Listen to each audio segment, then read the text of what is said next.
Columnas políticas. Continuamos con la audiosíntesis informativa de Adrián Ojeda Román, correspondiente al viernes 3 de noviembre de 2023. Demos lectura a algunas columnas políticas que se publican en algunos diarios de circulación nacional.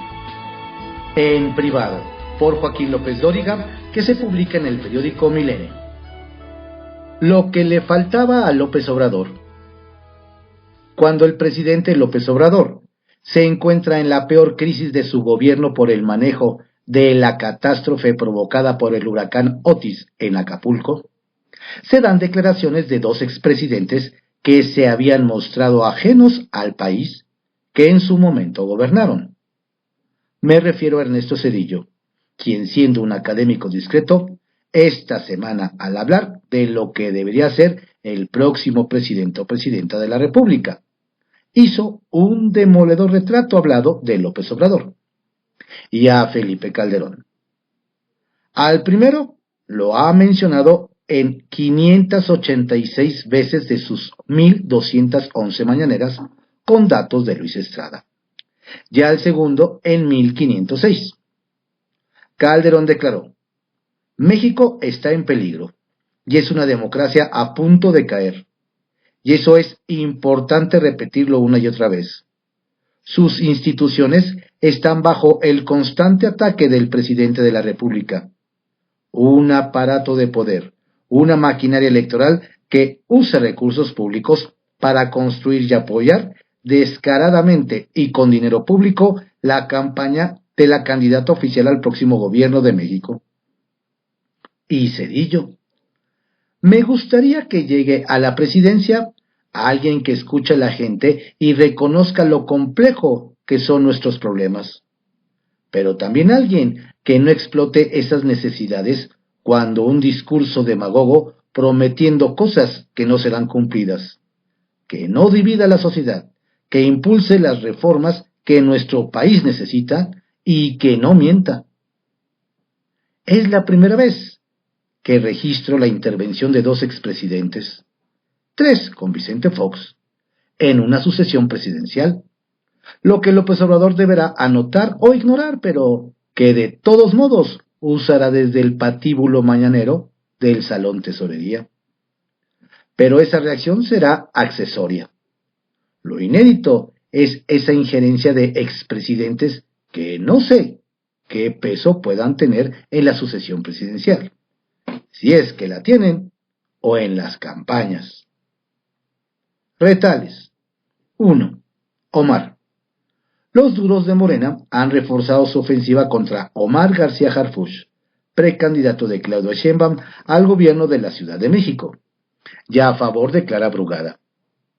La decisión será de López Obrador, que dejará ver si dio a Claudia un bastón de mando o solo un bastón. Lo sabremos el viernes. 2. Audio. Dice Martí Batres que la grabación en la que instruye que sus operadores en redes mantengan la ofensiva contra García Harfuch y promuevan la ofensiva en su contra con encuestas a favor de Brugada es producto de la inteligencia artificial. Pero los análisis de especialistas dicen que es una voz humana, porque la inteligencia artificial no respira, y en la grabación la voz atribuida a Batres aspira y exhala. Y 3. Uso. Samuel García es parte de la estrategia de López Obrador, que lo destapó como candidato presidencial de MC para las elecciones de junio próximo. No hay un solo mexicano que crea, ni él mismo, que pueda ganarlas. Pero es la trampa y la negociación. Arsenal, por Francisco Garfias, que se publica en el periódico Excelsior. Castiga López Obrador a los órganos autónomos. El discurso de odio del presidente López Obrador en contra del Poder Judicial y los órganos autónomos que no se someten a su voluntad está a punto de materializarse. La tarde de hoy, otro viernes negro, está convocada la Comisión de Presupuesto para aprobar el presupuesto de egresos de la Federación 2024. El castigo presidencial a los citados órganos incluye recortes por 13.262 millones de pesos, que recaen principalmente en los rebeldes. Al Poder Judicial le quita 6.465 millones de pesos. Al INE, 5.000 millones de pesos. Al Tribunal Electoral, 767 millones. Al INAI, 71 millones. Al Poder Legislativo, 937 millones. A la COFESE, 86 millones. Y a la Auditoría Superior de la Federación, más de 80 millones. Al Poder Ejecutivo y sus obras prioritarias, no se les mueven ni un centavo. Se materializa la venganza personalizada del presidente contra todos los órganos autónomos que no se le han sometido, nos dice el diputado panista Héctor Saúl Sánchez, secretario de la Comisión de Presupuesto. Y agrega: me parece agresivo e irresponsable el anteproyecto de presupuesto. Es una estrategia para asfixiar presupuestalmente a todo organismo que represente un contrapeso al presidente. Si ya de por sí es un contrasentido que le recorten los recursos a un poder que tiene la finalidad de velar por el cumplimiento de la Constitución y de las leyes en general, es inaceptable que asfixien financieramente al INE y al Tribunal Electoral del Poder Judicial de la Federación a las puertas de la madre de todas las elecciones en México. Se renueva la Presidencia de la República, las dos cámaras del Congreso, congresos locales, ayuntamientos, juntas municipales y alcaldías. En total se elegirán más de 19,000 cargos. En particular se destaca que en 9 entidades hay elecciones de gobernador: Chiapas, Ciudad de México, Guanajuato, Jalisco, Morelos, Puebla, Tabasco, Veracruz y Yucatán.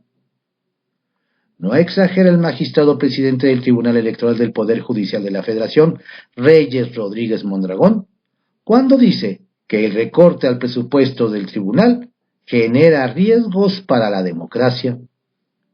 Reyes explicó que el recorte de 6.465 millones de pesos es equivalente al monto que se proyectó para la contratación de personal en las salas regionales, en las salas superior, en las secretarías generales de acuerdos y los equipos jurisdiccionales de cada una de las magistraturas.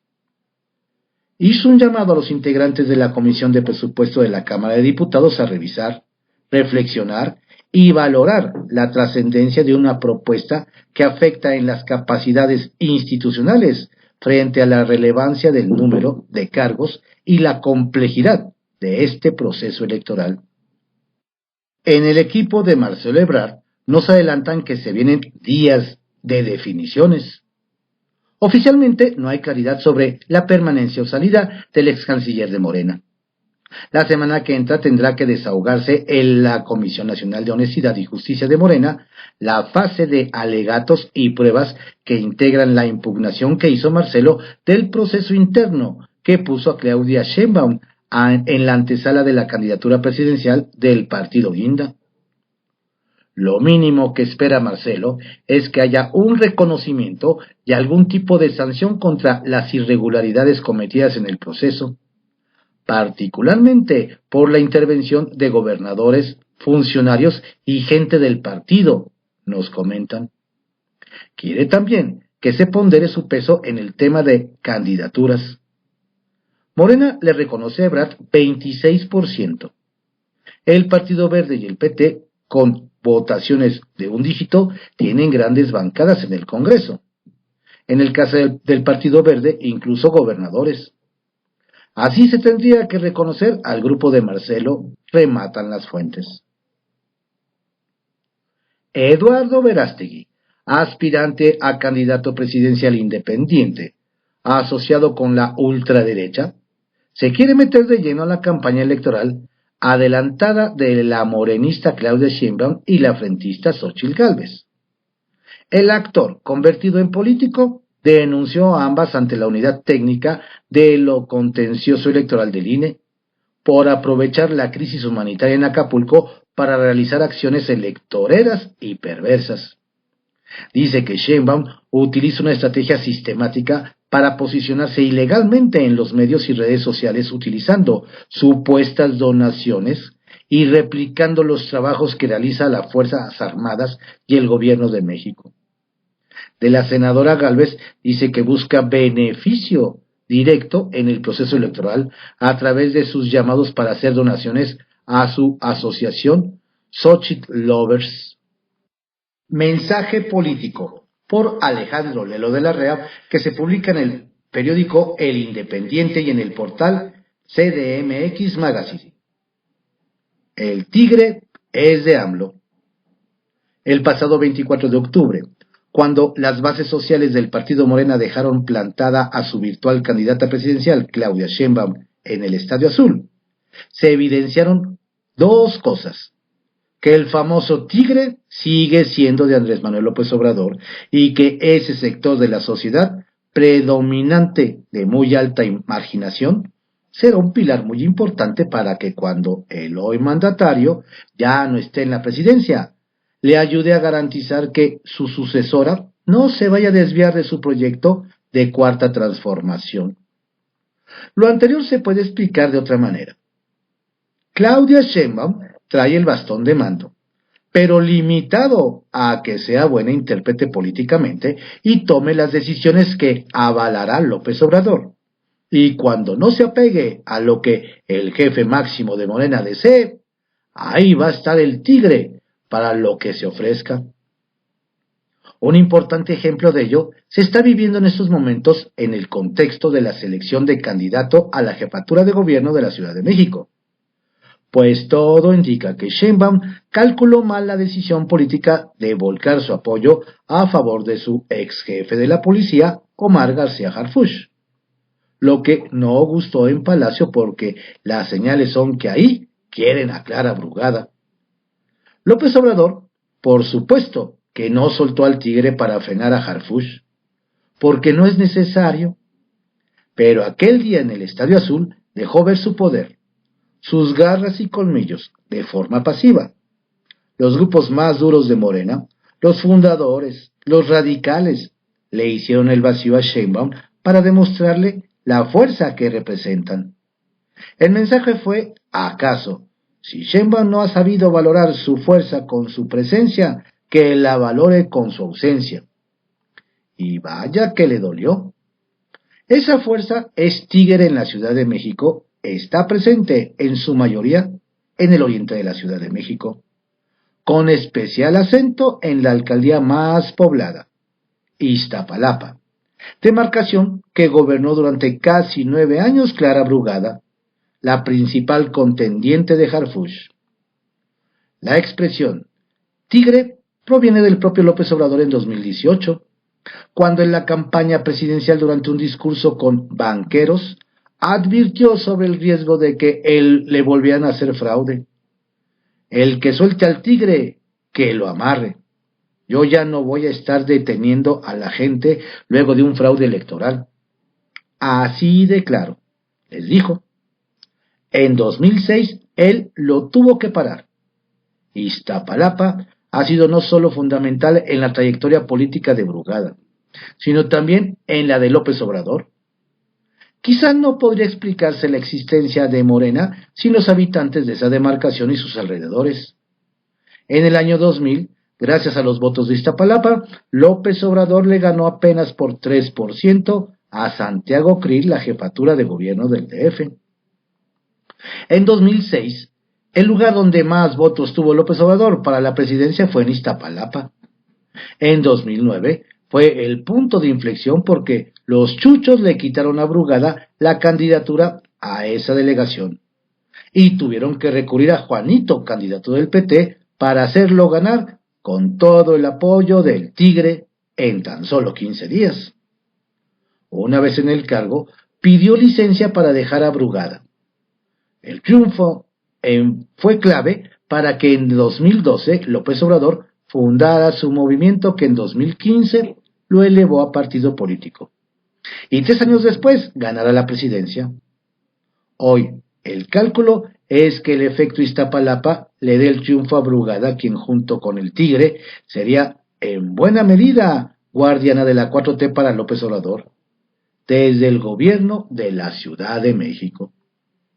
Veremos. Capital Político, por Adrián Rueda, que se publica en el periódico Excelsior.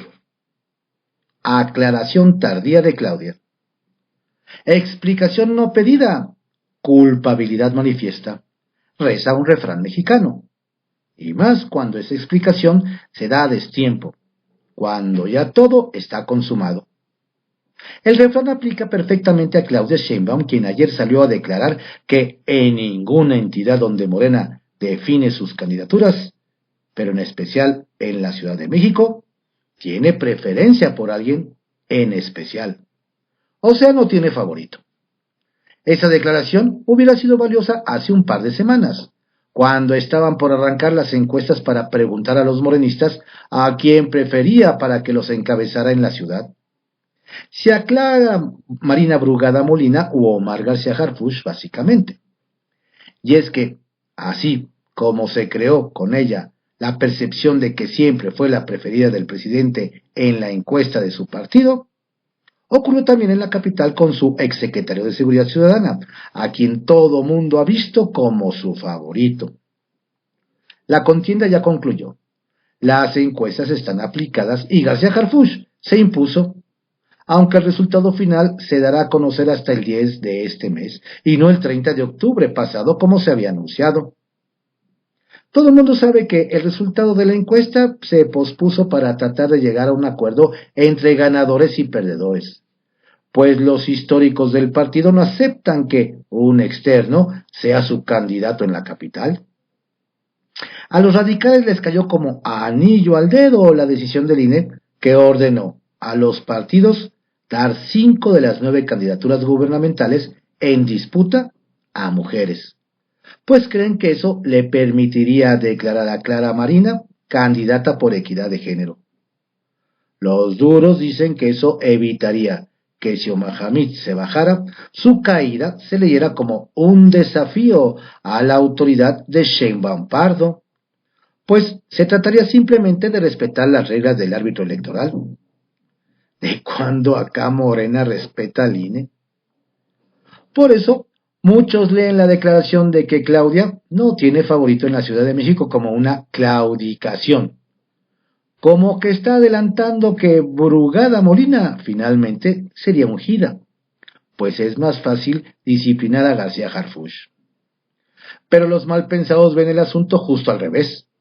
La ex jefa de gobierno se cura en salud para cuando se oficialice la victoria de su candidato, ella pueda alegar que públicamente se deslindó de apoyar a cualquier aspirante. Solo que el deslinde llegó demasiado tarde, cuando ya no hay nada que hacer, pues las encuestas están concluidas y resultados asentados en actas. El ganador fue Omar Hamid.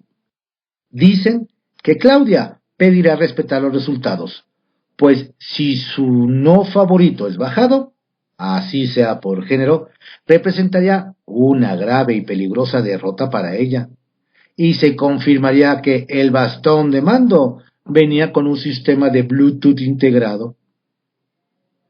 Centavitos. Por cierto, el acuerdo morenista es que el segundo lugar de la contienda por la Ciudad de México vaya al Senado de la República, y el tercero a una diputación federal, por lo que si la lógica se impone, García Harfuch será el próximo coordinador de los comités de Morena en la ciudad, sin estar afiliado siquiera al partido, y Clara Marina iría a la Cámara Alta. Pero antes le dejarán poner a Marta Soledad Ávila Ventura como aspirante a Iztapalapa, y tendrá algunos espacios en gobierno y el Congreso de la Ciudad de México. Por su parte, Hugo López-Gatell se saldrá con la suya de agarrar fuero como diputado federal y evitar la cárcel. Y Mariana Boy, a ver a dónde va, pues ni su partido la apoyó en la contienda capitalina, pues es el Partido Verde, se desvive por Omar Hamid. Teléfono rojo, por José Ureña, que se publica en el periódico 24 Horas. Del Mazo pide una senaduría al Frente Amplio por México. Alfredo del Mazo quiere ser senador. El exgobernador del Estado de México se ha acercado a integrantes del Frente Amplio por México para expresarles ese deseo. Según dirigentes de los tres partidos, PAN, PRI y PRD, el exmandatario priista es uno de los muchos aspirantes mexiquenses a un escaño. Su petición no ha sido bien aceptada, sobre todo en el PRI, donde el comité ejecutivo de Alejandro Moreno Alito lo ve como traidor por su comportamiento en la elección pasada. La vocera tricolor, la diputada federal Paloma Sánchez, fustigó en 2 tweets su actuación tras la derrota de la abanderada frentista Alejandra del Moral en junio pasado. En mi partido dimos todo, día y noche. En Coahuila se arrasó. Aquí cada quien que haga su parte. Y Alfredo dejó solo al priismo mexiquense, igual que pasó en Sinaloa.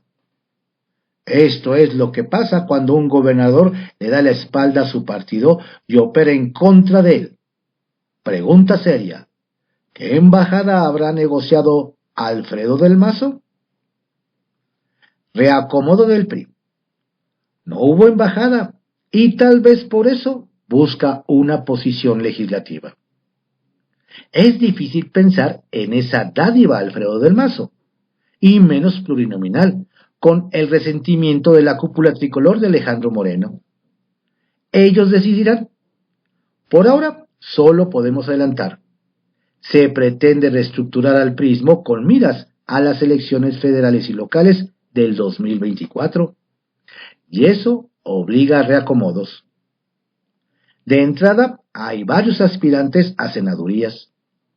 La diputada Ana Lilia Herrera, a quien la designación de Alejandra del Moral dejó fuera de la contienda estatal este año. El segundo, la propia del Moral, quien pese a su derrota hizo un papel digno, podría decirse heroico, sobre todo por la orfandad en la cual se desenvolvió durante la campaña. Dentro del frente hay otro personaje con amplios méritos: el exalcalde de Huixquilucan y diputado local panista Enrique Vargas del Villar, quien se hizo a un lado en aras de la alianza. En estas condiciones no se ve espacio para Del Mazo, pero si es posible un arreglo en ciernes para el PRI y el Frente. Ana Lilia Herrera, para presidenta del Comité Estatal y candidata a senadora. Un escaño para Alejandra del Moral y candidatura senatorial para Enrique Vargas. Deberían ponerse de acuerdo. Estructura guinda. 1. Mucho se ha hablado del torpedeo de los duros de Morena a Omar García Harfuch en sus aspiraciones capitalinas. Cierto, como el presidente, ellos prefieren a Clara Brugada porque los representa más y se identifican en sus largas luchas con López Obrador. A oídos de este llega otro argumento. Clara tiene estructura y Omar no, porque los cuadros seccionales, distritales y delegacionales de Morena en la Ciudad de México no se identifican con él. Y sí, son ellos quienes lo torpedean. 2. El gobernador Alfonso Durazo firmó un convenio con María Elena Álvarez, directora del sucedáneo e histórico CONACYT, hoy con otras siglas, CONACYT. El acuerdo es para establecer agendas de trabajo de interés común encaminadas a la investigación humanística y programas de movilidad, dice el texto. Y 3. A los apoyos a damnificados del huracán Otis se suma Sky, filial de Televisa, con servicios gratuitos hasta el 31 de diciembre. Es decir, señal de televisión y telefonía móvil sin costo alguno. Definiciones, por Manuel López San Martín, que se publica en el Heraldo de México. La gobernadora debe irse. Por pudor y decoro, Evelyn Salgado debe dejar la gubernatura de Guerrero. Su permanencia no se justifica. Estorba. Los momentos de crisis describen, retratan. Y ella ha quedado exhibida, omisa, rebasada e insensible ante la tragedia, es diminuta. ¿Cómo entender que, ante las advertencias que el Centro Nacional de Huracanes de Estados Unidos emitió horas antes de la tragedia, no estuviera ni siquiera en el estado que gobierna? La gobernadora andaba de vacaciones al momento del impacto. ¿Qué cosa más relevante tenía que hacer Salgado aquella noche de miércoles que estar en Acapulco para revisar el plan de protección civil, lograr la evacuación de la mayor cantidad de gente y aminorar las consecuencias del golpe de Otis? La gobernadora se tomó unos días de descanso cuando un poderoso huracán se formaba frente a las costas de su estado. Esa negligente omisión muestra sus prioridades. Primero, su disfrute personal. Luego, su responsabilidad pública. Salgado estuvo incomunicada con la entidad a su cargo durante 24 horas. El día siguiente a la tragedia no pudo ni comunicarse con su equipo. Al paso de 36 horas, llegó a Guerrero y demoró más de 50 horas en aparecer en el lugar de la tragedia. En su círculo cercano cuentan cómo fue imposible localizarla ante la caída de la telefonía en el puerto, que había sido arrasado. Por eso, las primeras horas tras el golpe del poderoso huracán categoría 5 fueron de pasmo. No había mando, tampoco ley. Los vacíos de autoridad se llenaron con robos y saqueos a negocios. La gobernadora mintió al afirmar que participó en reuniones cuando no estaba en la entidad. Por eso no pudo compartir ni un video o fotografía en la zona de la tragedia. Fue hasta el viernes que la gobernadora Salgado apareció para exhibirse con atuendo impecable durante un recorrido a la 1 de la madrugada por la destruida zona Diamante de Acapulco, cuando la oscuridad de la noche le permitió salir de su escondite sin recibir reclamos. Más tarde presumió la primera ayuda a la población. 3,000 despensas entregadas a 72 horas del golpe de Otis para una población de 270,000 familias con sus viviendas dañadas, cifra oficial, que constituyen cientos de miles de personas afectadas. Solo 3,000 despensas. La indolencia e incompetencia. Y para rematar, debilitada por todos sus frentes, el fin de semana decidió echarle porras al presidente López Obrador, mientras los daños y devastación arrasaron con Acapulco y dejaron en estado de emergencia 46 municipios más de la entidad. Las porras no alcanzan para cubrir su falta de compromiso. El lunes 30 de octubre debía atender una llamada del presidente López Obrador a las 7:10 de la mañana.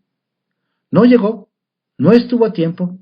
Cuando el enlace estuvo listo, ella no pudo tomar el teléfono. No tiene nada que hacer en el cargo. No es capaz ni competente. Tiene otras prioridades. Fue omisa y negligente. Off the record. ¿No se dieron cuenta en el PRI que ya aceptaron que la candidata del Frente a la Ciudad de México será hombre y siglado por el PAN? ¿O solo algunos lo notaron? ¿Adrián Rubalcaba estuvo al tanto? ¿Avaló lo aprobado? Lo votó ayer la Comisión Permanente del Consejo Político del Tricolor en la capital. El PAN ya había aprobado lo mismo. Santiago Tahuada será ungido por acuerdo de los partidos y no habrá ni proceso interno. Se haría oficial en cosa de días.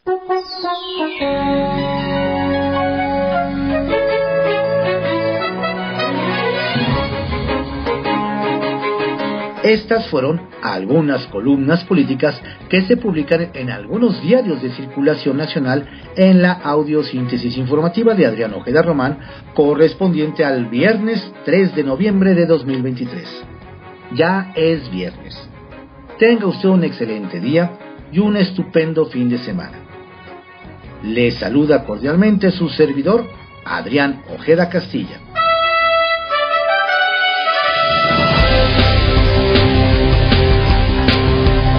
La audiosíntesis informativa fue creada por Adrián Ojeda Román en 1971 y actualmente es producida por Corporación Comunicativa Ojeda.